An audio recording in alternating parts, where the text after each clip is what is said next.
Soldiers at an American combat base in the Kunar Province of Afghanistan called Camp Joyce run a tight ship. Only 6 Americans operate this facility as embedded training team members.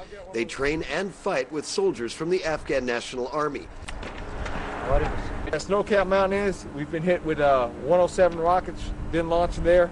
Major Fernando Rodriguez is the commanding officer of Camp Joyce.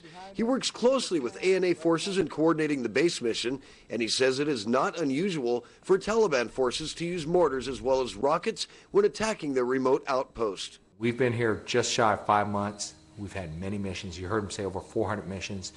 We've been in many contacts. All the soldiers here have done a wonderful job.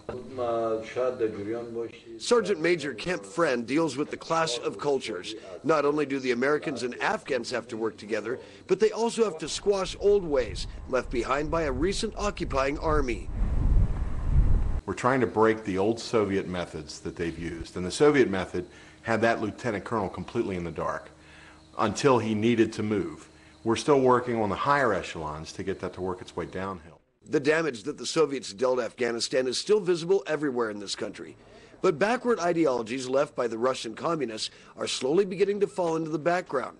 And that is happening in part because of people like Lieutenant Dan Houardine, who work closely each day with the Afghan army. Not only do we fight side by side, we're friends. I mean, not only are we soldiers beside each other, not have we been in combat together. We may be from 1,000 miles away, but in our hearts we're the same people. This is a base that's frequently attacked at night. There's a good reason, too. The Pakistan border is about 2 miles behind me.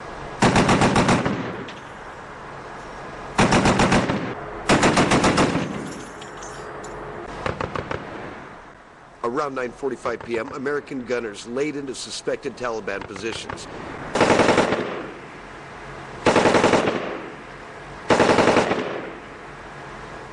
Using 2 .240 machine guns and a .50 caliber, these soldiers lit up the night with tracer rounds, hoping to silence Taliban activity, which has been reported for the second consecutive day on the hillside.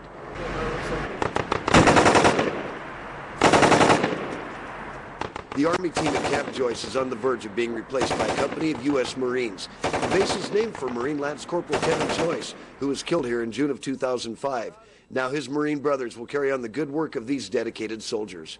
Near the Pakistan border in the Kunar Province of Afghanistan, I'm Tim King reporting for SalemNews.com.